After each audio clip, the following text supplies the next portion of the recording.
Today on the Videomaker podcast, we are talking to Matt Enlow and Oren Kaplan of the Just Shoot It podcast.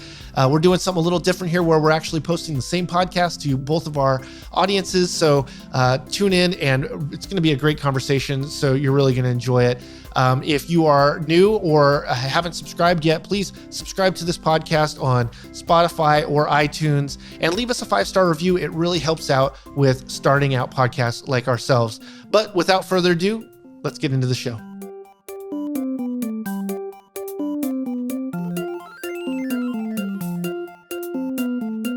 Okay, we are here with Chris Monlux of Videomaker magazine. Is that still a thing people say, or is it just Videomaker? Yeah, we do have the magazine. We have like 50,000 paid subscribers to that, but we're mostly a website these days. That's where most people are engaging with us, at least. Sure. Yeah, I think I grew up on Videomaker. Yeah, I makes me think of sitting in a Borders all day, not buying magazines, but reading them all. Yeah, it's interesting. We design the cover for the magazine whenever we make it. And I think now, we used to make it and think of like, oh, how's this going to look on a newsstand? And it's like, when's the last time you were at a newsstand? So, it's more for the people when they open their mailbox to see the cover there. Oh, but, yeah. So how does it look like all rolled up in a rubber band? Yeah. It's however the the United States Postal Service delivers it, I guess. Yeah. RIP USPS. Yeah. You know what I mean? Well, so today, Chris, something Matt and I talk about all the time is how much we don't talk about gear. We never talk about cameras, lights, anything. Sometimes we'll mention something a little bit here or there, but so many other podcasts, news outlets, film press companies have covered it so well and so much better than we can. Especially Videomaker, right? Like that's kind of your domain, right? Totally, as per all the cameras in the background here. So, I guess your audience can't see it, but if they go over to our vidcast, they can see this and see all of our beautiful COVID haircuts that we have.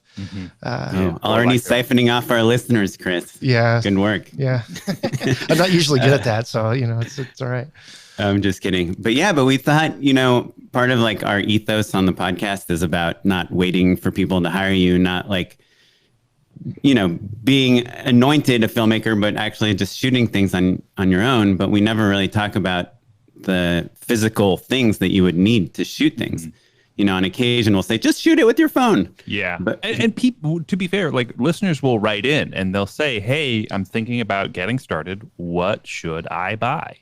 And I think Oren and I are privileged enough that it's been a minute since we've bought any serious amount of gear, right?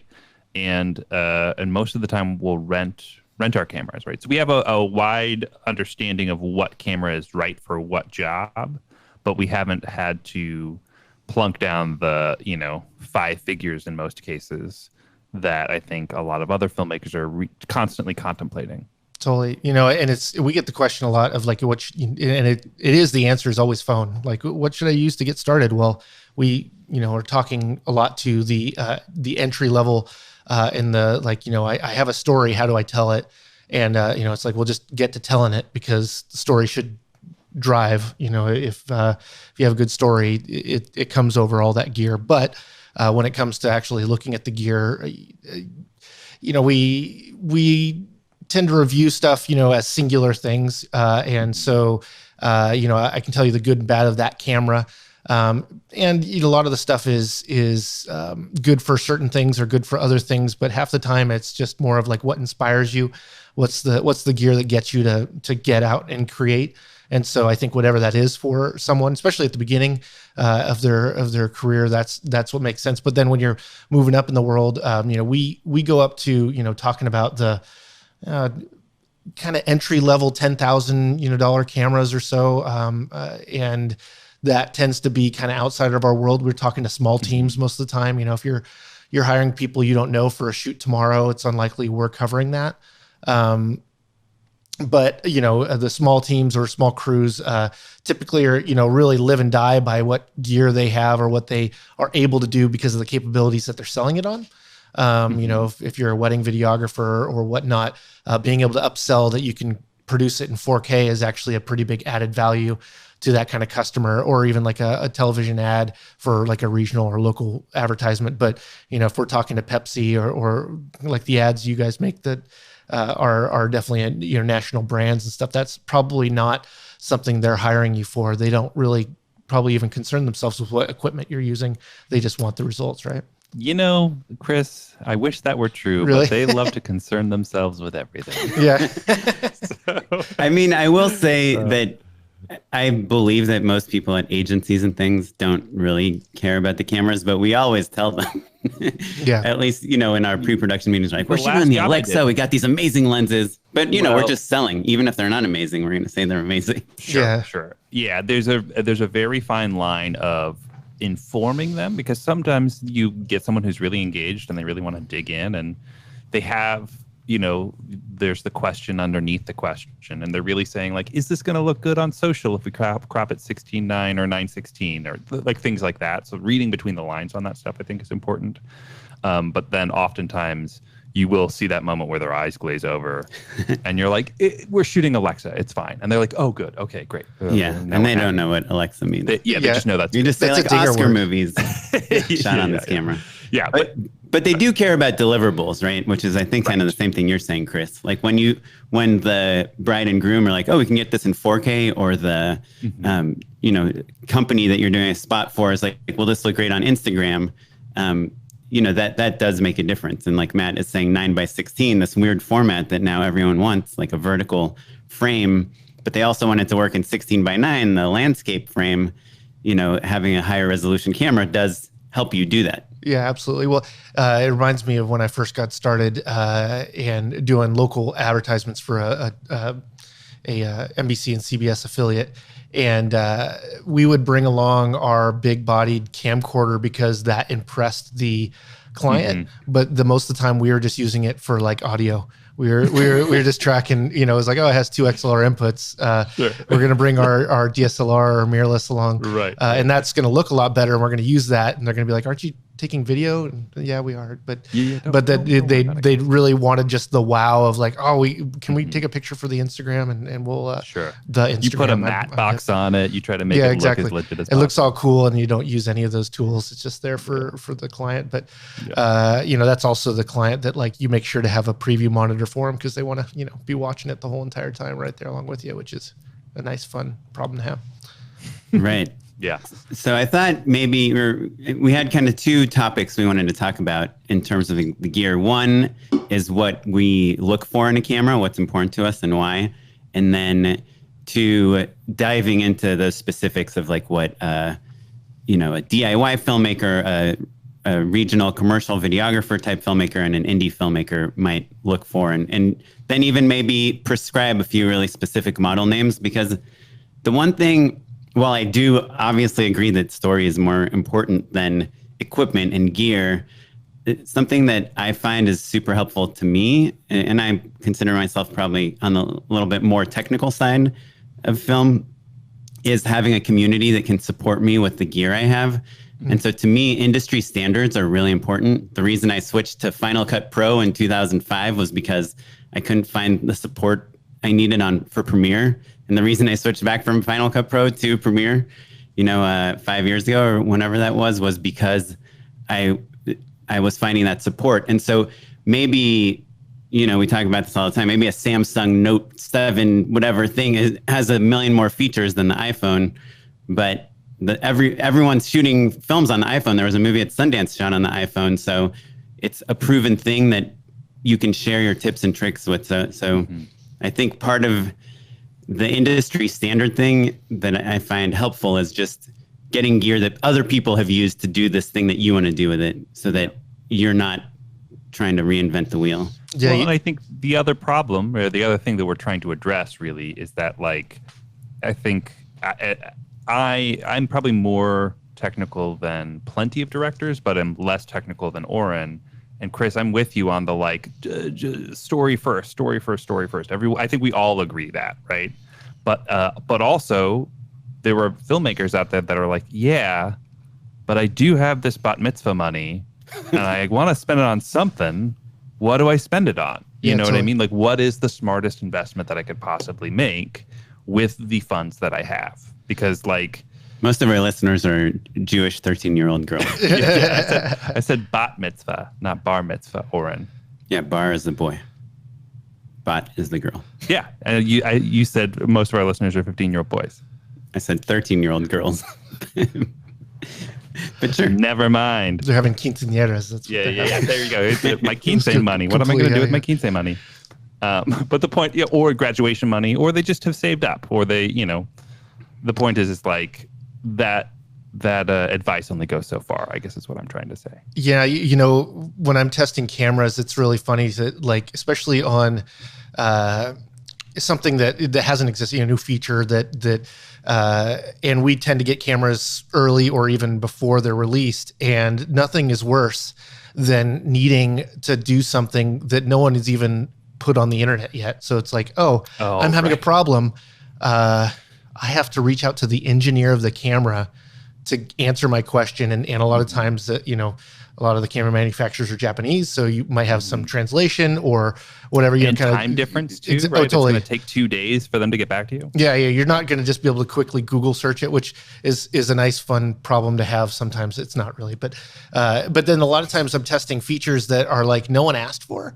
Or they're like so beyond that category, like the Canon EOS R5. It's got 8K RAW, but it overheats like crazy. But I don't know if anybody that was buying a camera was really asking for that in that camera. Canon just went, let's put this on there because it'll be a line item that people will be like, oh my goodness. And unfortunately, of course, for it, it's the reason why it overheats. If they didn't offer that crazy offering, it wouldn't overheat.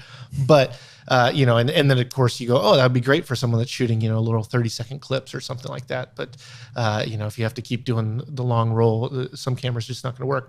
And that's typically, when we give advice, people go, oh, you get to touch all sorts of cameras.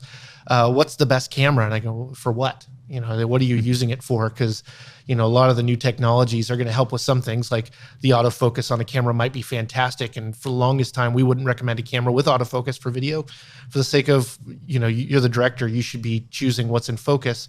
But there are certain situations where you don't get to choose, or you don't have the extra hands or what have you. And so it's great to have those tools. But up till really recently, the autofocus wasn't good enough in any camera to be able to go, I'm going to use this for video and expect to have good results. I think, we've all seen plenty of YouTube videos of someone talking to a camera where it's focused on the background, or, they put their hand up and all of a sudden they're blurry for the next 2 minutes till they figure it out. And so, it's great to have those tools, but the newest and greatest is always to sell a camera. It's not typically to empower filmmakers with a better tool. I mean, sometimes it is, but a lot of times it's like, here are these new things. What are you going to be able to do with it? And they're looking to the world to see what they can do with it. And I like that's somewhat exciting. Like, here's a new feature, figure out how to get this into your film, or here's a new creative tool for you to have. And to see what kind of things they make with it. But it's kind of hard for them to like come out swinging for a home run when, they didn't even know what game they're playing. So I think it's interesting with the camera manufacturers and what motivates them to make new equipment. And it's just like, well, they're the same same manufacturers are making TVs. It's like, who's asking for 8K right now? In the United States, we only broadcast HD TV, so it obviously puts it into a category of what you're just watching films, I guess, in that respect, and even fewer than a lot of things. But I digress. The equipment it's a fun thing to cover. It's always a hard push because a lot of times the stuff that people want to know about, it's really just curiosity. It's not like I need to know this for my next project.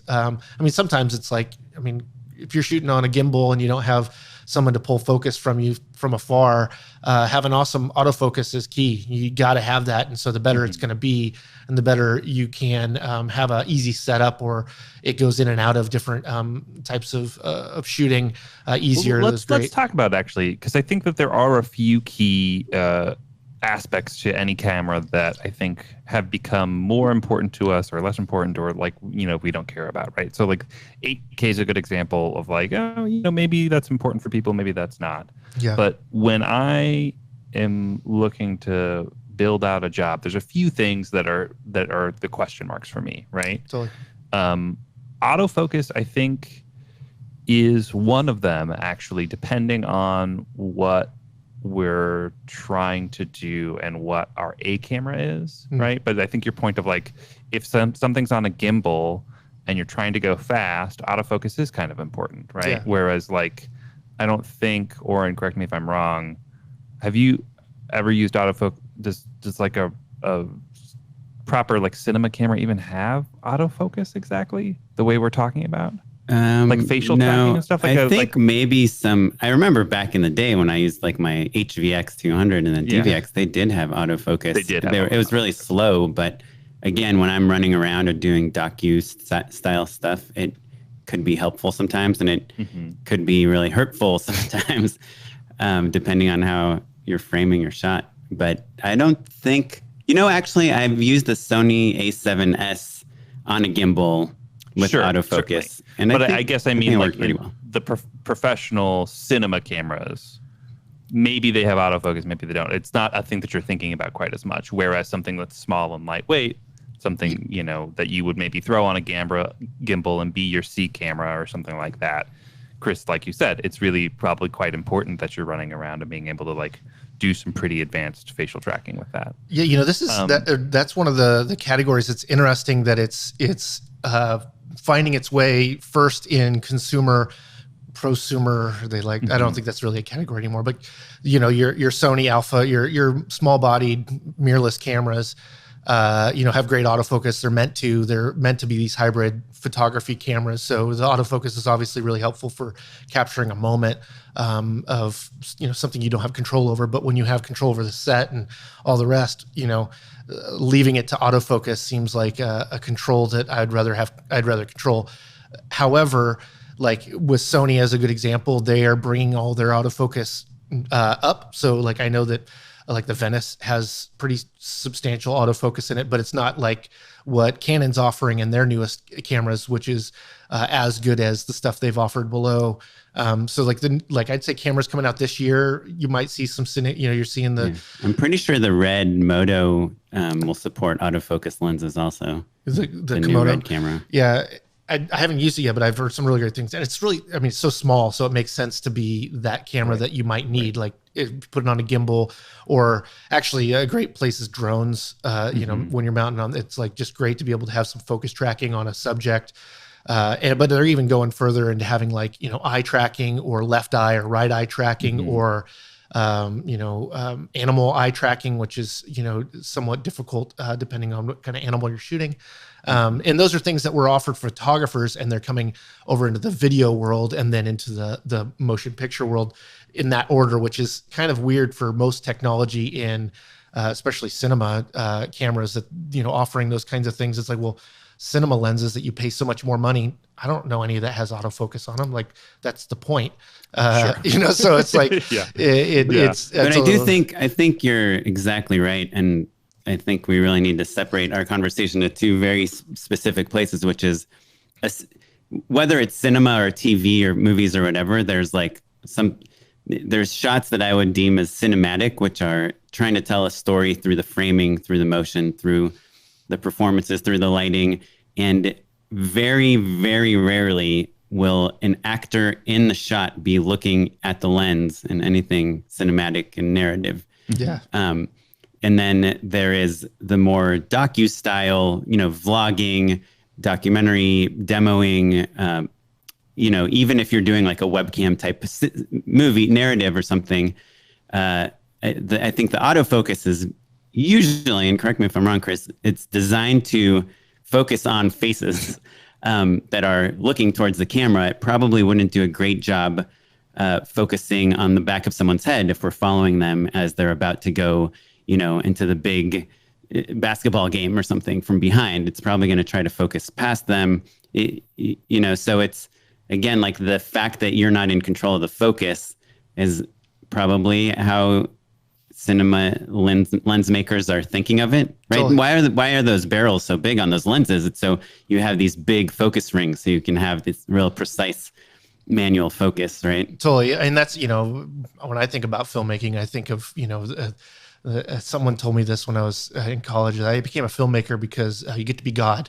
You get to choose what, the audience is seeing and that kind of stuff. So why would I give up control being God to the camera? Why would it make a better choice than I would? And I think that goes a long ways. Although they're doing more than just eye tracking now, of doing you can just tap on something. So I've used it that way of I tapped on the back of a head if that was the thing that I needed to follow in the focus. But if you needed to do then a rack over to something they came up to or another subject or whatever, it's clunky. What am I going to do? Tap on the screen again? That's it. Doing a manual focus is going to be far easier to achieve that shot than it would be trying to get the autofocus programmed to do it for you.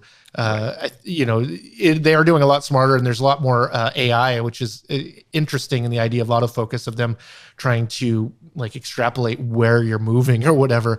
But it's but I know where they're moving. I told them to go from this point to this point. Yeah, why? That's what blocking rehearsal was for. Exactly. It's I think that's the thing. But I think your point to docufilm, when you're doing run and gun, you're not in control of the event. So for us, we end up defaulting talking about wedding videographers, but documentaries and all the rest, the same kind of thing. I don't have control of the situation. I'm trying to get the focus on the subject and keep it there. And I'm not going to be able to control things around me, the framing or any of that stuff. Just got to get it. Then it's wow, this is money. I couldn't have pulled focus better. Unless you're doing a subject where you're really observing them a lot. We did an interview with a guy that filmed Monkey Kingdom, and he was talking about the monkeys, that he got used to their personalities, and they even named them enough so that they oh, that guy moves a little bit faster. I'm not going to rush my focus here as much. It's just interesting. As you're getting to know your subject, you're going to be able to follow them better. And the idea in some of these cameras, autofocus, is actually that it learns better autofocus over time, which seems still I'd rather get better at myself at pulling focus than training the camera how to do it. There's just a certain amount of tangibility there that I prefer and enjoy as part of the process. The physicality of shooting is really enjoyable until you're tired, Sure. Right. What other things do you guys value in a camera or think is important? Mm-hmm. And maybe it might be helpful to kind of narrow it down into narrative work versus docu-style work, which I think will encompass all of videography with. Mm-hmm. Yeah, it seems we're always getting more resolutions. We're typically getting, more bit depth, and we're getting higher frame rates. Those are typically the things that a new camera is offering over the last one. And typically every camera will have those. So now the new rage is either allowing 10-bit or more out the HDMI of a camera so that you can externally record it. Not talking about cinema cameras, but the idea of having RAW in a camera that isn't a cinema camera is just starting to happen. Blackmagic's been doing it for a while, but I don't know anybody that's going to dependably bring a Blackmagic onto set. Chris, it's funny you bring up an interesting point when you said HDMI. It was I had a flashback. I just shot a feature at the beginning of this year on a Blackmagic 6K, and the only port that it has is that HDMI out port, and it created so many problems for us. Yeah, totally. Because oftentimes you can look at a camera and there are a lot of things to love about that camera, but oftentimes you can look at a camera and you can look at a spec sheet and you can be like, oh, this is everything I need to make a movie, right? The image looks awesome, battery life is great, I can afford it, all of this stuff, right? And the Blackmagic seems to have that market cornered, it feels like, or at least it's competitive, right? Yeah. But certain things like durability or field testing, I think, is where some of those cheaper cameras fall apart for me, because they're not able to work in the ecosystem of a larger film set, right? Yeah. So they're perfect if you're, say, shooting interview style footage or you're a one-man band. But as soon as I needed to get an image out of that camera and to a couple other different department heads, Literally, I shorted like 2 cameras doing that basically because of like a weird quirk where if you power it a certain way, basically it shorts out. No disrespect to Black Magic, but those are the facts. That's what happened. Charlie. I'm not a big Black Magic in the field fan. I'm happy to put him on a tripod and shoot him in a studio, but as soon as I'm paying a lot more money for the people around me, why would I go with a cheap camera that's not gonna? HDMI is troubling in general. When you need dependability, it's not the thing you're going to get dependability on. I was on a shoot with what was it? It was a GH5, and we're gonna record externally, blah blah blah, and it was just like someone had to then sync these clips because it was being recorded externally that were every 5 minutes being interrupted by a frame or so lost because connection of the HDMI is just not positive. That's why we have BNC. That's why we have SDI outputs on those kinds of cameras. And I think that's the big difference, I'd say, between what you're buying in your interchangeable lens, mirrorless, or your DSLR is like, you got no XLR inputs, you got no way to do syncs. You're having a really hard time, putting by the time you put all the fairing on to make it as functional as you need, it's probably cost as much as just buying a camera with all those features. That tends to be the breaking point. I mean, like now that cinema, shooting 10-bit in a camera, just very typical, right? That's, although 8-bit was okay, 10-bit's better, right? Right. And we're talking about color, 10-bit color. So instead of millions of colors, you have billions of colors. Classic video games. Yeah, no Super Mario Brothers here, and that's great.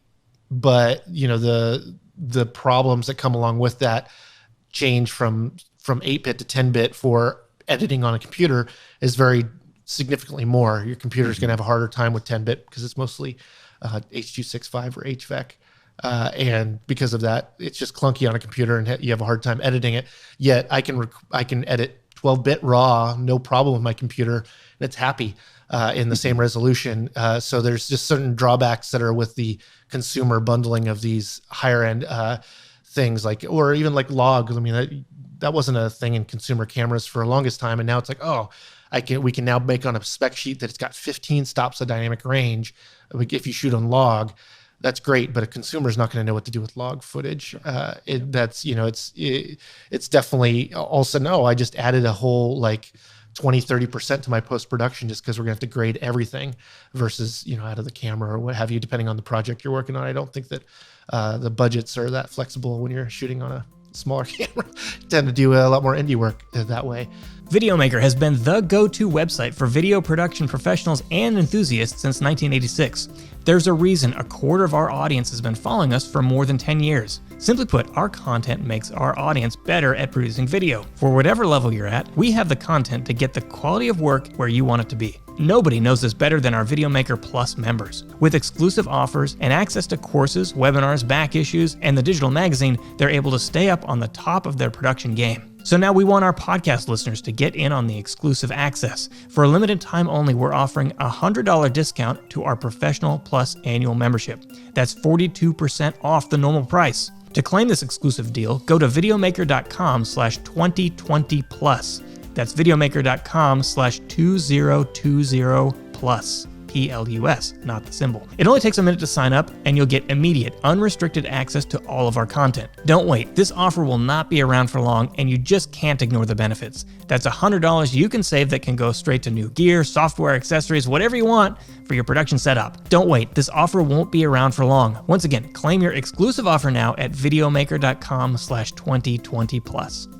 You guys probably talk a lot differently about this stuff than I do. I'm not in LA, and in the benefit of getting to work in LA is that you get to be specialists and you can find gear to rent today, right now, versus most people have to have it shipped to them if they're somewhere else in the world or in the country even. Those types of things are great and totally. I mean, it's almost things you can overlook in LA. Like, of course I can get extras. That would be terribly difficult where I am to do in a week, let alone today if I just wanted to call up and get some extras. Right. Yeah. Yeah. It is. I think that's part of why maybe our areas of expertise have evolved the way they have, right? Because you can just go check out what's happening at camera prep. And then, like, if you don't like something or if there's a problem, we just swap it. Yeah. And that's so cool as far as like, as for when you're working in specialty work, you can get so much further in the experience. Like, I mean, you're just directing, you get to work on directing stuff, you get to work on being a director. You don't have to worry about those other issues. And those teams are much smaller everywhere else, mostly because of the amount of talent available.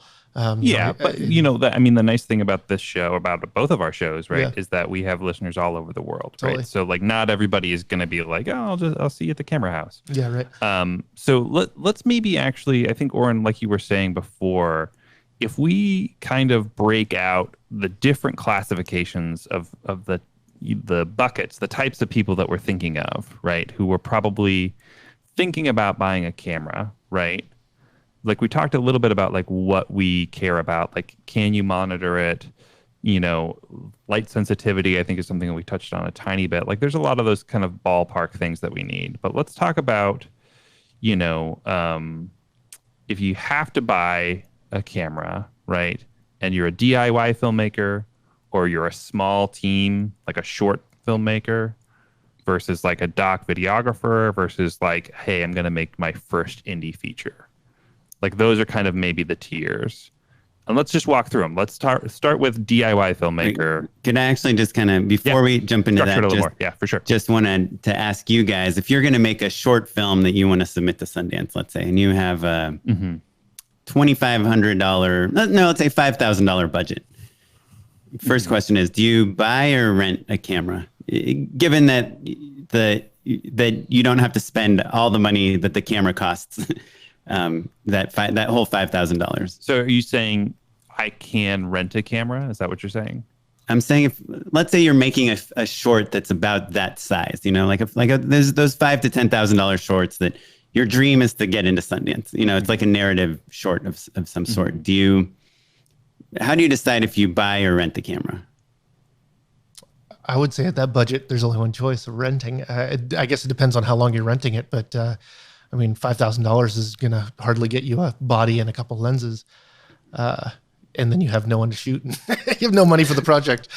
That would be my answer. But I always recommend for anyone to rent gear anytime they can anyway, because unless you're a production house and you're going to put that camera to work all the time, it's going to be, unless you're able to write it off as in part of a production or whatever, it almost seems to be just an expensive venture to buy something for a project, I guess. In my view. If you were going to do maybe 3 projects a year, would you? I would still rent. Yeah, because I'd be happy that I could get the gear that was right for the project each time versus trying to make the gear I got work for all those things. Because it reminds me of like if you get a Swiss Army knife, it's got all sorts of options, but it's a really crummy knife. It's not really you're not going to use it to cut your steaks. Those scissors are the real toothpick is really going to. I love the toothpick. Yeah, the small pair of tweezers will help you when you get a splinter.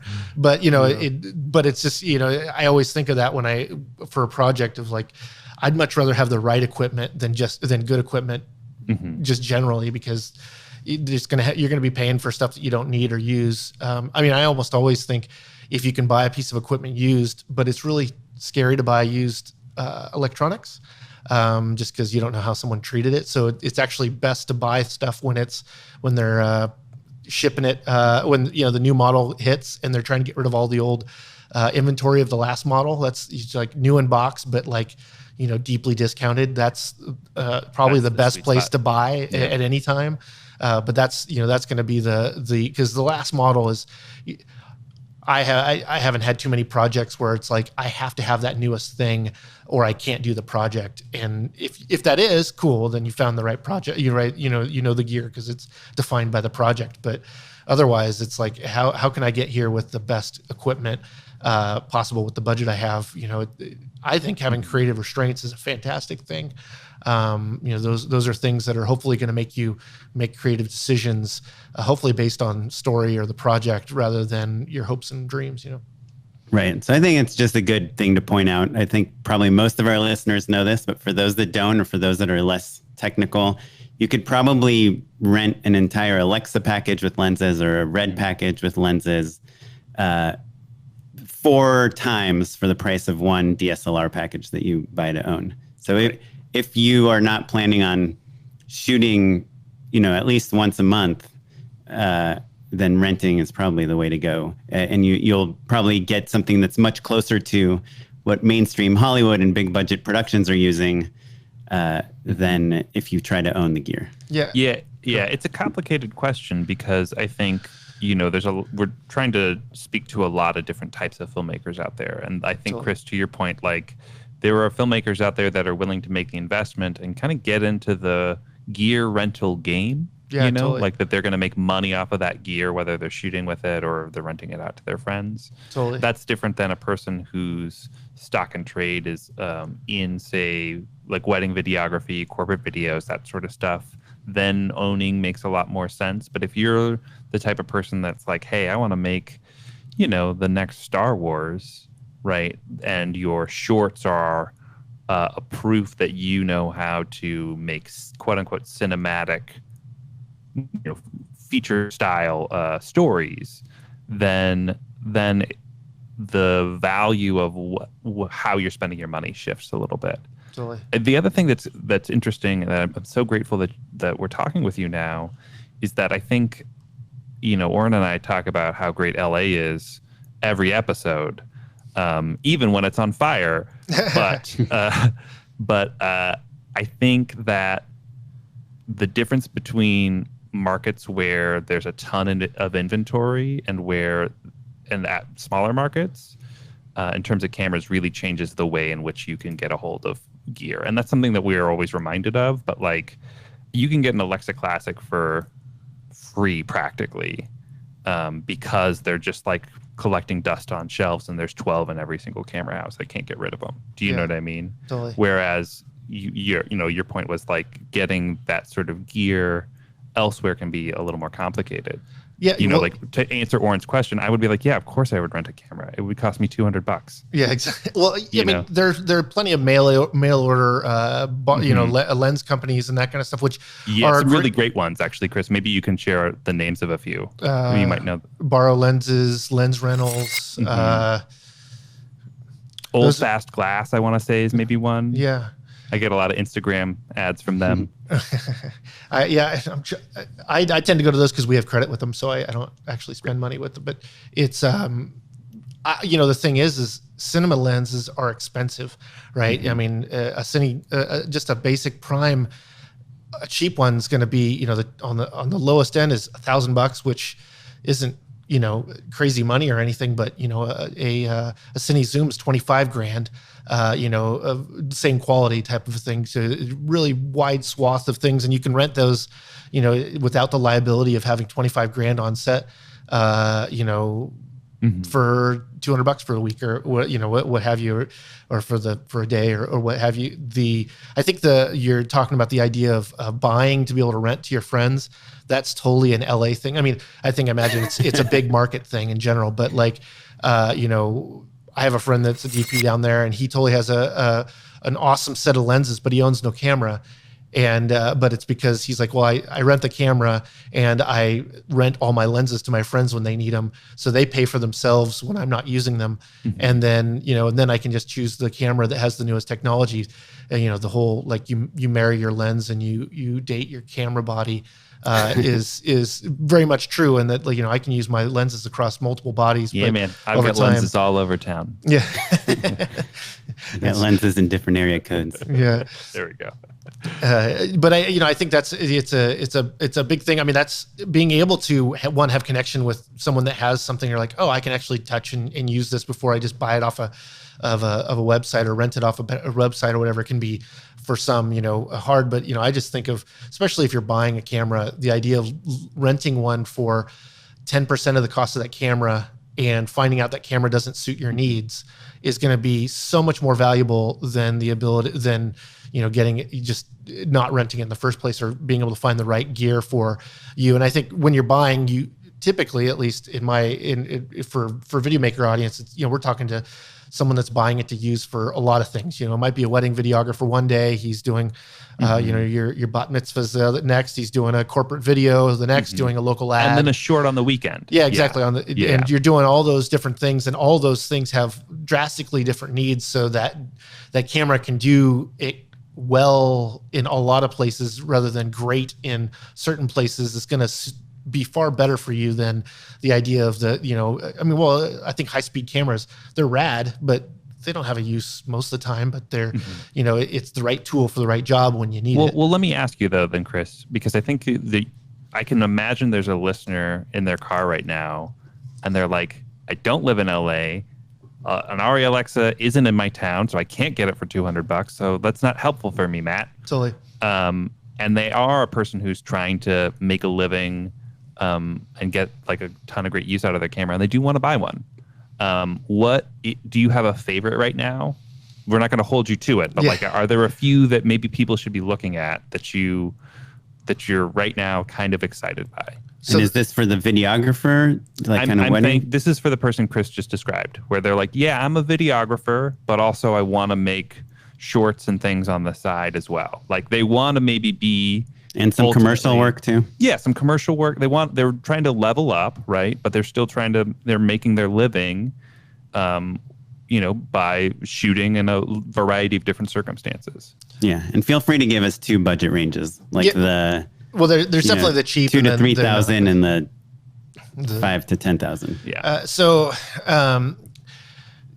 A lot of limitations we end up talking about is cameras that have 29-59 record limits. So that's your DSLR or mirrorless camera, and those are not usable for a lot of people. If you shoot events, it's not likely it's only going to go 30 minutes, right? So, and sorry, just to spell that out, you're saying because, say, someone just wants a great wide shot of a wedding, for instance, and it's an unmanned camera, they're just going to hit record and then go run around and get other shots. Is that sort of circumstance? Yeah, the idea of like a wedding or an event where you have the camera's got to keep rolling, is that you're limited by that record limit, and that's due to taxes in Europe, which is really kind of an interesting thing. Is that the reason why they're limited is the definition of a video camera is a camera that shoots over 30 minutes, and so because of that, they get a different tax.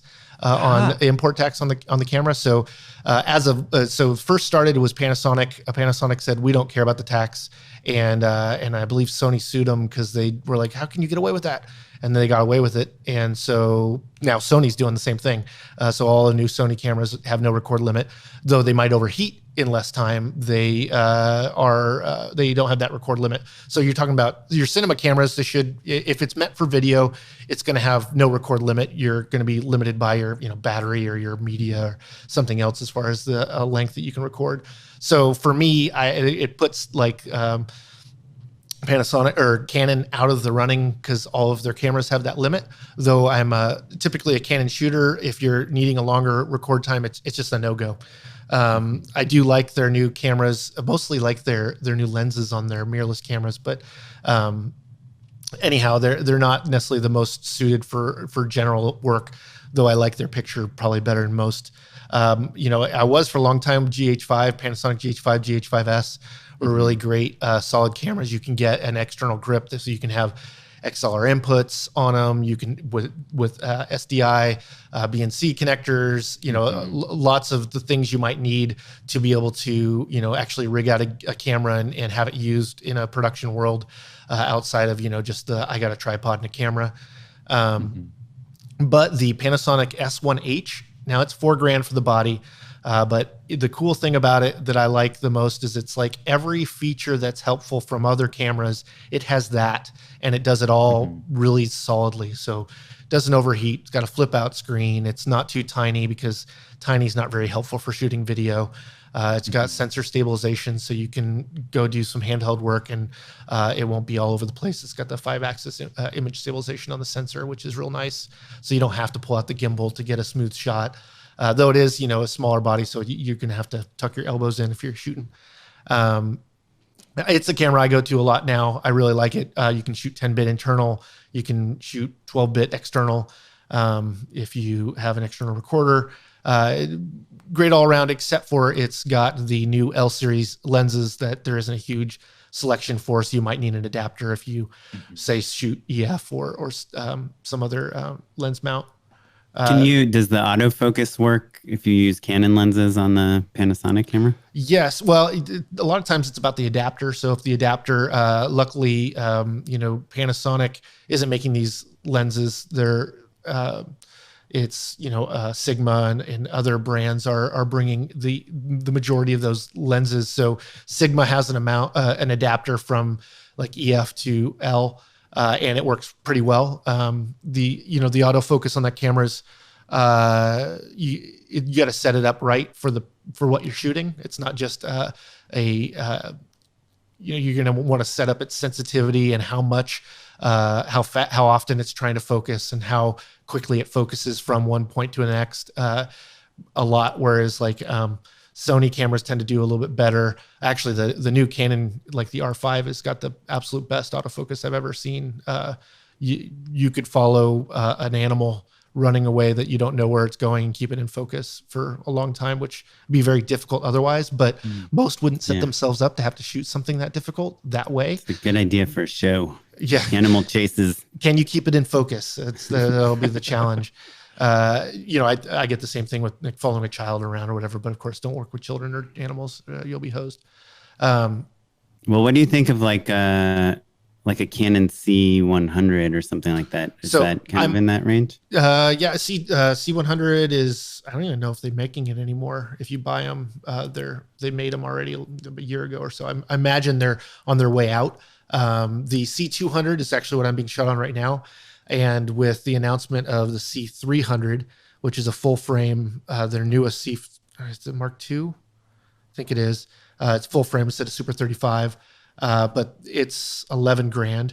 But the C200 is actually on sale. Instead of being $7,500, it's around $5,000 now, which is a pretty big jump. Between the C200 and the EVA 1, the Panasonic EVA 1, those are, I think, really solid run and gun cameras. Actually, both the FS5 and FS7, I prefer the FS5 for its size for that use. Those are all real great cameras for it. Let's talk about that actually for a second. You said run and gun camera, right? Yeah. Which I think people say, they'll ascribe that descriptor to a handful of cameras. Like I think those Sony FS7s and FS5s, C300s, that sort of stuff. But what you're really saying, I think, is, correct me if I'm wrong, it's two things. One, it's built-in ND, right? So like you're not worried about, getting out like these delicate ND filters and putting them in a matte box and putting them in front of the camera and like stopping down to do that work. It's all internal, right? Yeah, and it's quick. And then also you can pull off the barrel, right? You can focus yourself without needing an assistant quite so much. That's when I hear run and gun camera. Those are the two things I think of. Is that accurate, Chris?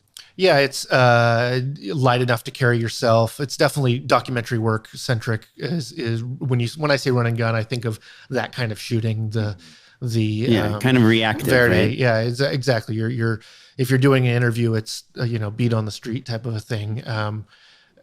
And more so, just you have all the functions at your fingertips too. So who wants to be in menu? That's like the black magic you're talking about. If you want to change something, you're tapping on a screen to change the aperture, the ISO, or whatever you're needing to change, and you're going through menu to do that. Whereas your run and gun cameras, your $5,000 to $12,000 cinema cameras, all have external buttons so that you can have preset white balances and you can go between,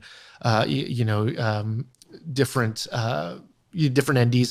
The Sony, they have the FS7, FS5, have FS5 and FS5, FS7 2, the FS5 2, all have a variable ND that's electronic. That's really rad. So you can. You just all the benefits of having a variable ND but built in, and that means every lens you put on it, you have a variable ND. That's pretty fantastic. Yeah, not having to put one on. Usually XLR inputs is a big one there. So you can have someone on lav or have you could have a sound operator or whatever, but that it could be going into camera rather than into an external recording device. usually just to kind of let our listeners know that maybe are a little less technical. And when you say NDs, you're talking about these neutral density filters that let you block a lot of light. Sunglasses for your camera. Yes. So if you're going from indoors where it's super dark to outdoors, all of a sudden you have way more light. You can pop in these filters that will cut the light, but keep everything else the same depth of field, the same aperture, and the same. So like think if you wanted to shoot shallow depth of field out in the full sun, you just can't do it without an ND filter. You're not going to be able to do that. You're just going to have too much light. So because of that, an ND filter will make it so you can shoot, your 1.2 out in full sun while you do that. And then the XLR jacks, from my experience, kind of how I came up as a filmmaker with the DVX 100 and the HVX 200, those XLR jacks were so important because it's the easiest way to connect like a wireless lav and a boom mic to your camera. Totally. So even if with a one-man crew, you can kind of run good quality audio that's synced with your video. And when you hit record, it's recording the audio. Totally. And you don't need, you can use, just about any microphone versus like the microphones that are made for your, with a 1/4 inch input from a DSLR or mirrorless camera that are specifically made for that. So it's like you got that one microphone that works for that camera, but it might not work in other applications. Whereas if you have an XLR input, that's pretty universal audio, microphone cable. So you're going to be able to use any slew of microphones meant or not meant for film, whatever their purpose are, you'd be able to use them. So you're gonna have more universal ability to use other microphones and whatnot. Now the sync is not necessarily a big issue as much anymore. So the idea of having your audio synced with the camera, like I was talking about earlier, with the bringing on set, big old camcorder to record audio. That external audio is going to need to be synced with the video. That used to be something you just had to go in and do, and it was tedious. But now it's like you highlight everything, you right click on it in Premiere and say sync audio, and it just does it. But that requires a scratch track on your video, right? Yeah. Like if you're filming someone across the street walking and having a little conversation with someone while cars are driving by, that's not going to work, right? Yeah, that's when your clapper or other things like that are going to be helpful, just to have something to sync to. But I still tend to do a sync visually just because I got good enough doing it for a long time that I'll do that most of the time anyway. But it's hard in some situations, like if you had a boom operator that's connected to the camera, now you guys have a jump rope between the two of you to keep clear of while you're shooting. So it's not always beneficial to have it that way, but it's more of having professional audio inputs into the camera so you can have all sorts of things lined through it, from the idea of if you're doing a wedding, to be able to have it off the PA that the officiant is doing the nuptials and stuff from up front, that you'd be able to use their microphones that are being used to amplify the audio for everybody in the room for input on your camera, versus putting up your own microphones. Reminds me of back in the day when you'd have a press conference and there'd be like 50 microphones set up there, and that's mostly because they didn't have a central place to then give everybody the audio feed, so everybody had to have their own microphone. Right. Well, maybe because I think most of our listeners are definitely more in like the narrative space. Maybe let's talk about someone that's making a short film with a small team, like a 5 to 10 person team. What are the cameras that you guys would go again, kind of in that lower budget range? And Chris, if there's any other pieces of gear, right? Because Videomaker covers a lot of different types of gear, right? Not just cameras, but like if there's other things where you're like, oh, this is a thing that I would point out to a burgeoning filmmaker looking to make a short. There are other pieces worth bringing up. That's great to know as well. Totally. Well, I mean, I think to that point, honestly, most modern cameras are going to look awesome if you supply them with good light.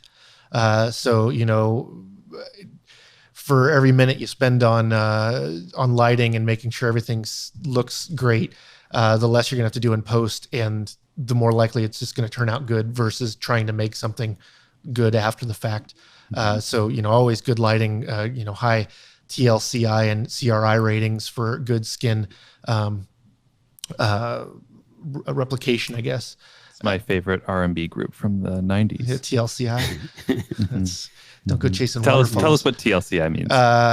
That I don't really know what the acronym means, but they're both measurements of the quality of light, and you want them to be tend to be in the 90s or above 95. And it means is it's gonna. I don't know if you guys have had that experience of using a light, and you come back and the scene looked right, but everybody's skin looks dumpy. It's that our skin is a very hard thing to replicate. We have quite a gradation in our skin versus a solid color. So trying to get lights that have the highest quality of light, the quality of light is going to be a bigger input than like the volume. Of course, if you need volume of light, it's going to be expensive to make a high volume of good light. But the nicer your lights, the better the image you're shooting is going to be in general, but more so just the lighting in general. You could get a bunch of nice lights. Don't worry about that. How about if you use them properly? So on Videomaker, I do a lot of the reviews for cameras and whatnot, but then we also do a lot of technique. We cover a lot of 3-point lighting and all those like rudimentary things that like, hopefully after you start working a lot, it kind of comes natural. They're the rules you learn so you can learn to break them. But those, just application of those rudimentaries are always going to make your work better. Especially if you're not as confident with the execution of your lighting or whatever. It's like, okay, going down to basics is actually really helpful to do that. But I digress. So if you could buy one light to own to make your short film, which light would you buy? I don't know if I'd buy lights. Lights are expensive for what they are. It's always hard to justify a budget for a light when, like I have some lights in here that one light was $2,500. And if I got to choose between that one light and another camera, it'd be a really hard thing to choose a light. But if you're like, I got a lighting budget, then it's still the same thing as cameras. What's going to fit your need? They have a thing called RGB WW, and that means it's a red, green, and blue, and then 2 white diodes in each light. And what this will allow you to do is have the light be an effects light. So it could be like a fire flickering. It could be a TV flickering. It could be the light bar on a police vehicle or something like that. So you don't actually have to bring in and it could be those things. But special effects lights in general shouldn't be terribly expensive because you don't need them to be really great lights. So if you buy ones that have really great light in them and you're using them as a special effect, you paid a lot more than you needed to for that light. So usually it's just like, is it as bright as you need it to be? Are you able to modify it to be as soft as you need it to be? In our world, we're talking more about, making sure it's dimmable. But in the world of LED lights, almost every LED light is now dimmable. But the control of that dim. So like I have a light that when you have it on 1, it's actually 50% of its brightness. I don't know who designed that, but it's stupid. Because now I only have 50% control of the brightness of that light from 0 to 100 versus 0 to 100. So those are the things that make a big difference. I wish I was super well versed in the high end lights, but we don't typically get a lot of the higher end ones. We talk more about what you can do with more affordable ones. Now I get to use nice lights. I have a crazy idea because I know people talk so much about LEDs and they're so exciting because they don't get hot, they don't pull a ton of power, they're super bright. But we've been talking about all these cameras that are so light sensitive now. And I remember when DSLRs were kind of new and exciting. Those first couple seasons of High Maintenance, it's just like a light bulb on a dimmer in a some sort of diffusion, in like a China ball or something, held close to the actors. And I wonder if that might still be the right answer for a lot of different types of lighting circumstances. Just like soft diffused dimmable light. Like you can't change the color temperature is what we're talking about, Chris, right? With those LEDs, and it's like a little harder to shape.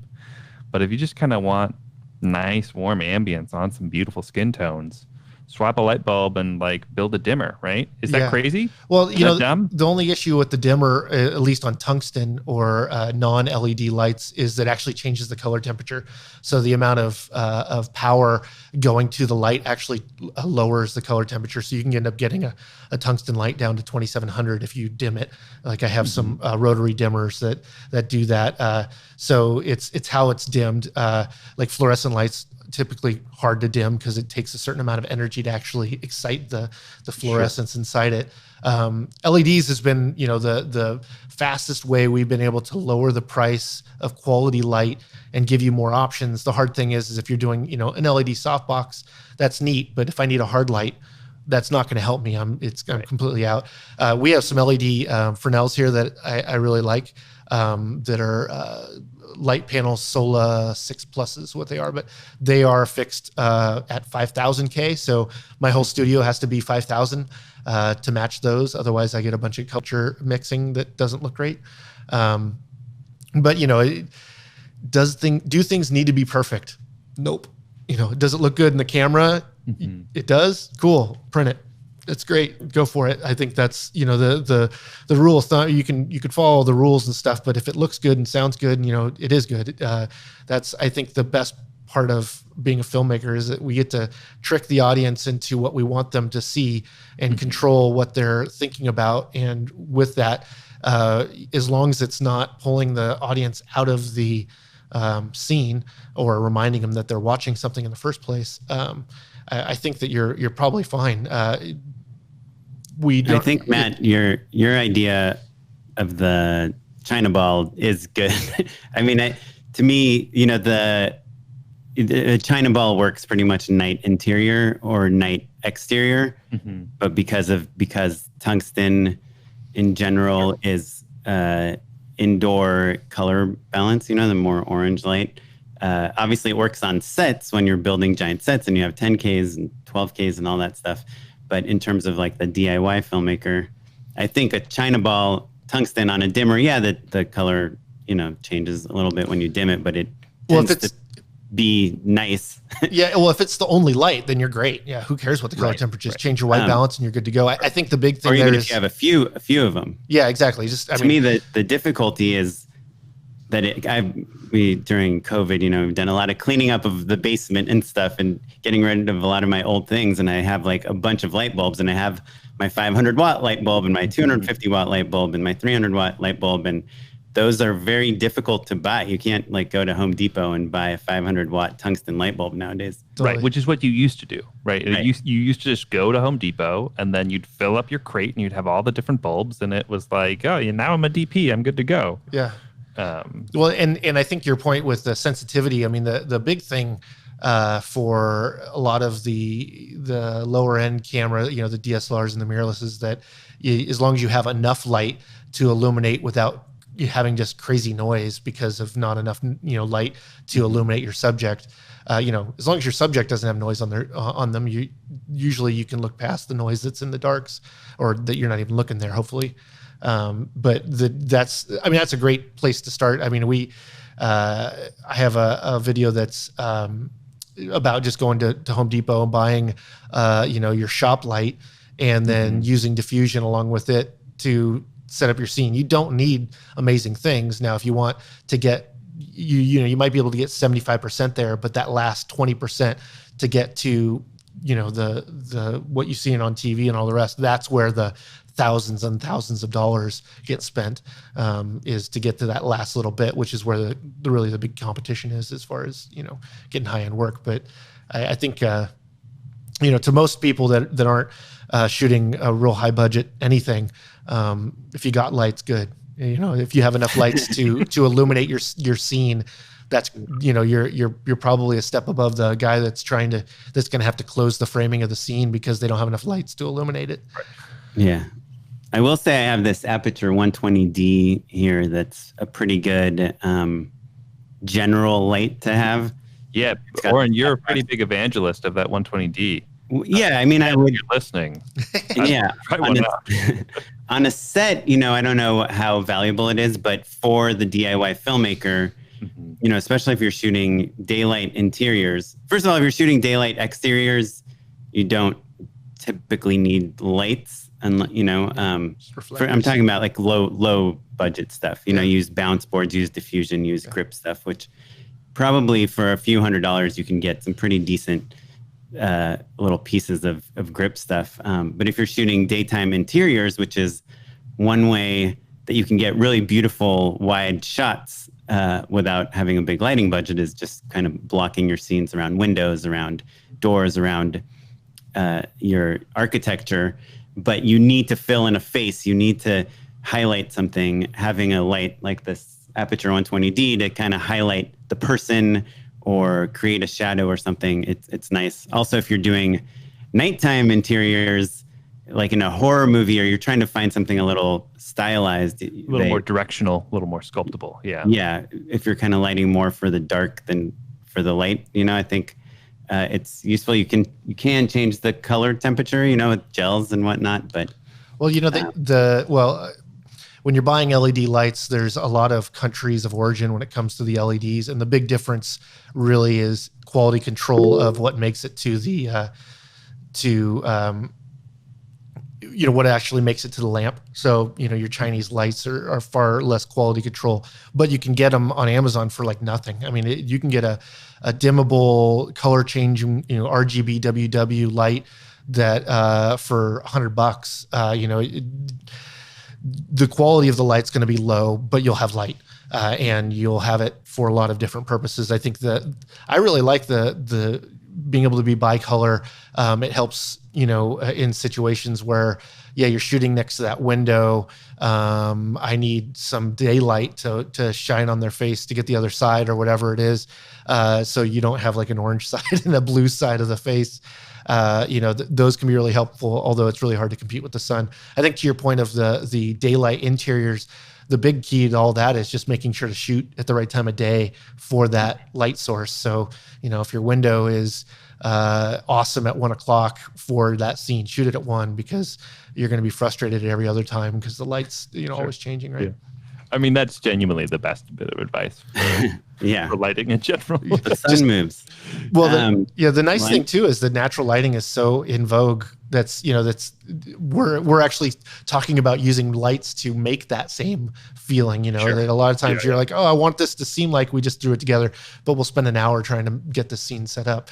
But that's the look that we're going for. I'm sure in time that'll be dated, but Yeah. Well, I know we have to wrap up soon, but I guess my last question is, my first question was, which I was hoping, Chris, you'd help me find the answer to, but I don't think you have, which was, should I get a Sony A7S III just for my own personal small projects?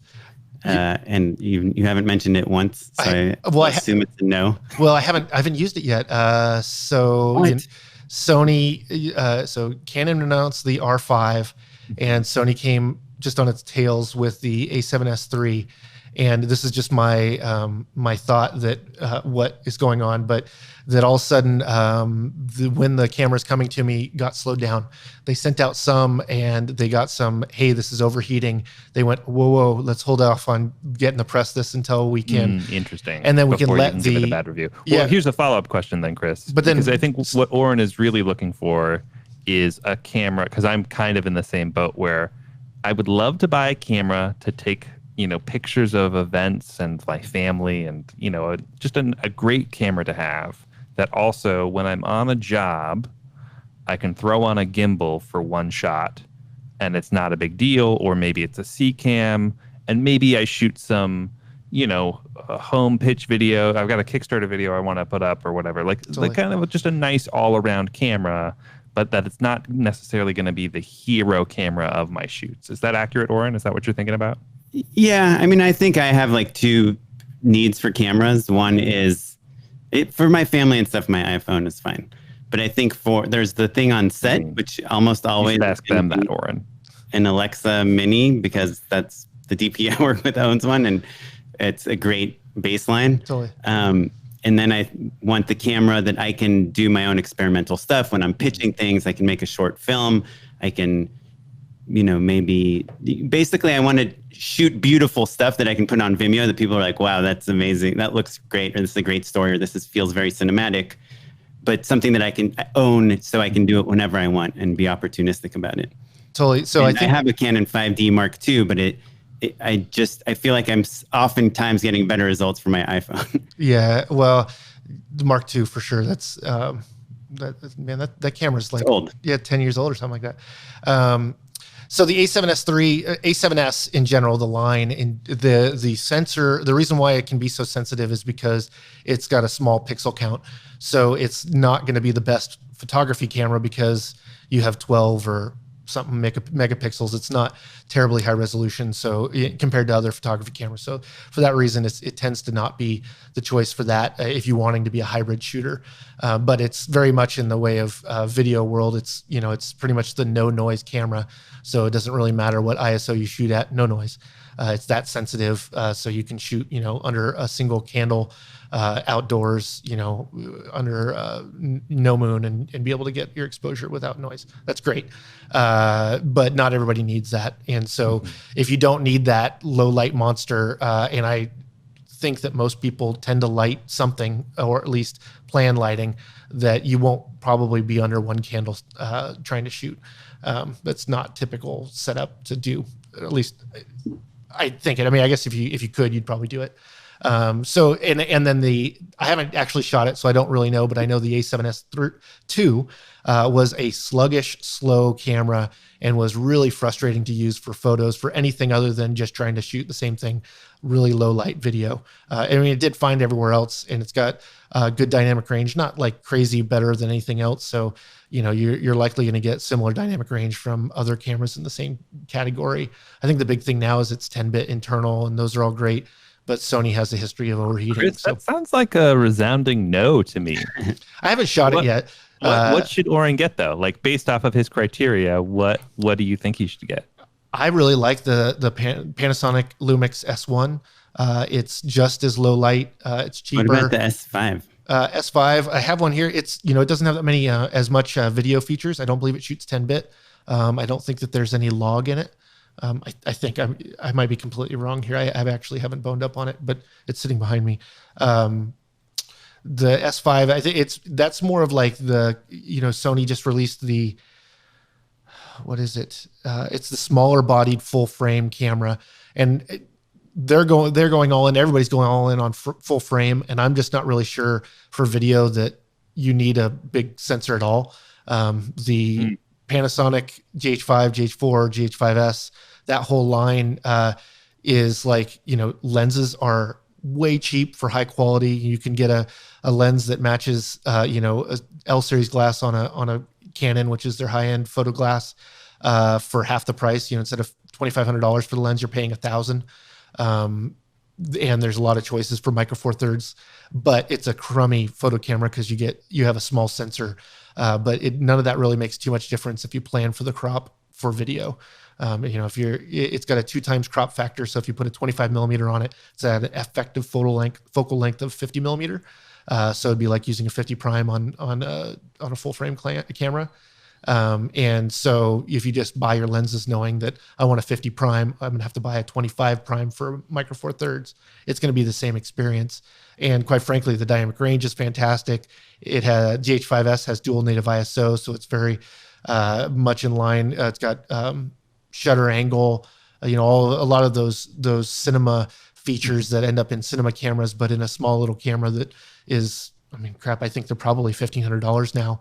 Now that everybody's gone big sensor, and the thing is making a big sensor is expensive. The bigger the sensor, the less waste they have to have when making the sensors, and so a small sensor they can just produce for so much cheaper. I'm really surprised no one's really made a competition with the GH5 and made a small sensor camera meant for video. Panasonic has just been owning that since the GH3, I guess. So it's probably 5 or 6 years. Looks like you've got your answer, buddy. Yeah. We had a GH5. It burned up in our fire, but the campfire actually, the one that burnt Paradise down. That's just about 10 minutes there. But anyway, the GH5S, I love it. It's got a beautiful image. I'd have to say it might be my favorite image from all the cameras we have here.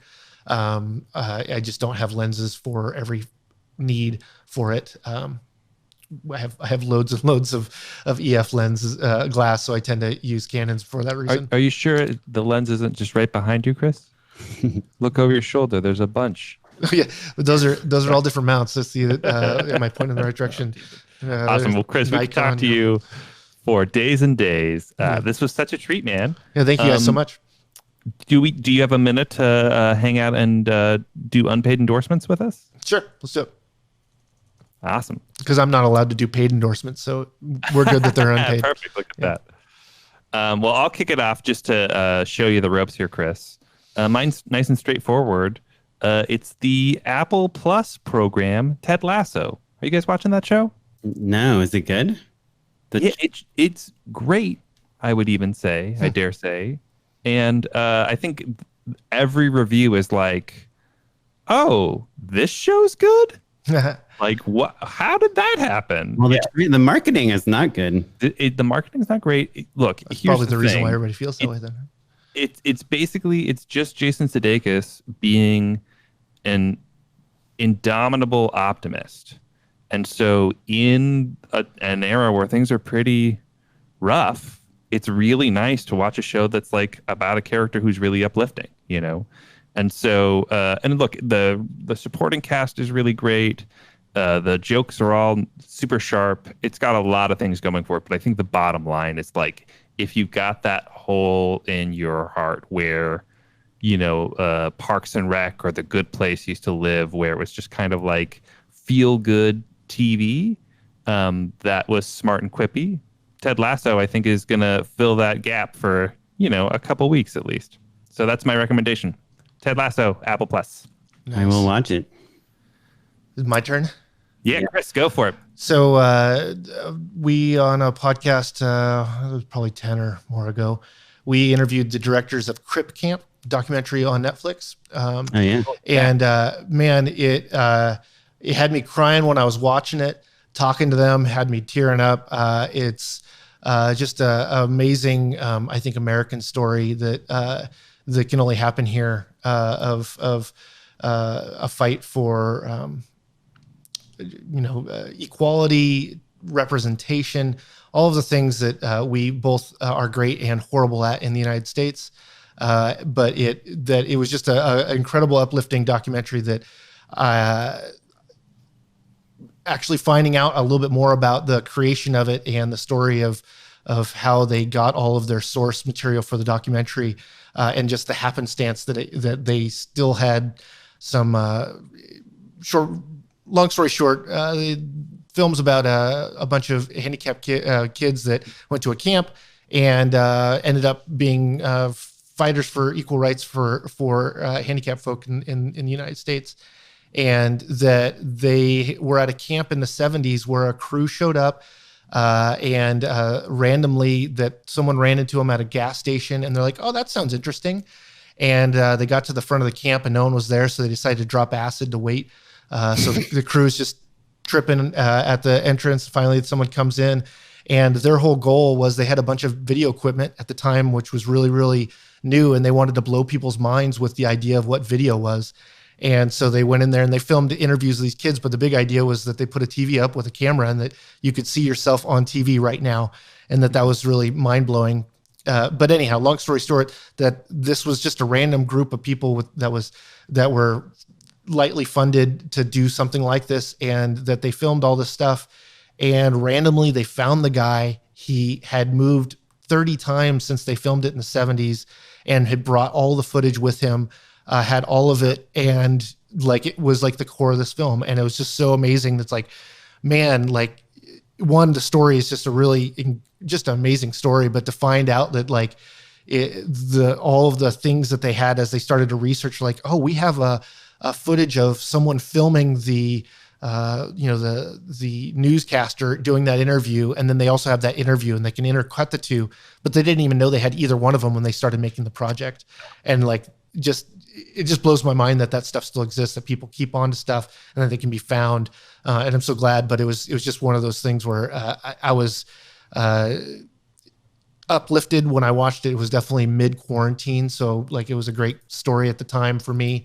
But that like, the creators just have a great story, and we're just great people, and just trying to do good for good's sake. And I think that's just a great story to have right now. And I don't really want to watch documentaries a lot, because usually it is a bad story, but it was like, I feel like I'm a better person for watching this. And I didn't feel sad. I felt very passionately happy from it. So I recommend it very, very Awesome. deeply. Cool. Yeah. And we'll link to your episode as well, so that people can get a little backstory. Cool. Yeah. Crypt Camp. In the interview. Yeah. I'm going to endorse a YouTube video that is kind of related to what we've been talking about. I saw it a week ago. I think it might have made the rounds through some of these like movie meme YouTube channels and things. But in case you haven't seen it, it's called How to Shoot a Film at 3 Different Budget Levels. It's from a YouTube channel called In-Depth Cine. And it's just an analysis of 3 movies. The person that made this video had shot a black and white feature film with like a DSLR for no money, but it actually looks pretty decent. It's like framed nicely and looks like there's nice performances. And then he compared that to this mid-budget movie, which is called Blue Jay, I believe. And it's with Sarah Paulson and Mark Duplass. Yeah. That came out maybe 2 years ago, 3 years. Yeah, 2016. And then The Lighthouse with Robert Pattinson and what's his name? Willem Dafoe. And that's obviously a big budget studio film. They're all 3 are black and white movies that mainly focus on 2 people. And he just analyzed how looking at a frame from The Lighthouse feels different from looking at a frame at his no budget movie, even though everyone had talent and you have this kind of really talented director and cast. Just what a giant budget film, like the nuances of the differences between a giant budget film. For instance, you could get this insane angle for one shot using a 100-foot techno crane of somebody cleaning a lighthouse, which just on a medium budget film you would never even waste your time doing that, because you're fighting the schedule. So you should tape a GoPro to a broomstick handle in that case. Oh yeah, you could, or I guess a drone could work. You could do that too.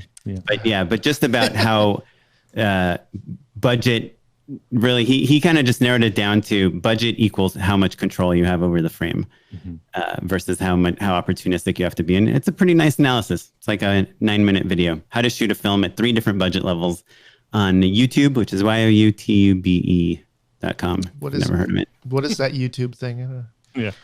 It might catch on eventually. Yeah, I don't know. Well, Chris, this was so great. Where can listeners learn more about you and Videomaker? So we're Videomaker everywhere. So no matter what social media you're on, look up Videomaker. It's us. We got a blue logo. If you want to listen to our podcast, we publish every Monday morning at 5 a.m, because that's the timing you want to be awake downloading a podcast. Luckily, it does it for you automatically on Spotify or iTunes. And then if you'd like to watch the vidcast of this, which this is both our and your podcast all together, but our vidcast, because you guys don't have that aspect, on YouTube. So, and also on videomaker.com. So videomaker.com, we've been around since 86. So we got so much content in there over the years, obviously not all of it, but that just about any kind of video production technique, history, gear reviews. We have lots of buyer's guides that are, we work really hard to make sure that they're always really great. And so hopefully anytime you engage in our content, it should be satisfactory to you, not only that we did what we're going to tell you, so no clickbait, but also that, it's an enjoyable read. Cool. Well, if you want to learn about the things that we talked about here on the show, you can go to justshootitpod.com or justshootitpodcast.com. We bought both domains. No need to brag. You can check it out. Check us out across all social media at justshootitpod. And I'm at Mr. Matt Enlow. And I'm at Kaplan on Instagram. I'm at SmiteyPyleg on Twitter. Though there's a lot of stuff going on in the world right now, so I feel like my mildly interesting film-related posts have kind of taken a little break, but I'm coming back, guys. next week. Thanks, Matt and Oren, for joining us. For everyone at Videomaker and myself, Chris Monlux, you've been listening to the Videomaker podcast. We'll catch you next time.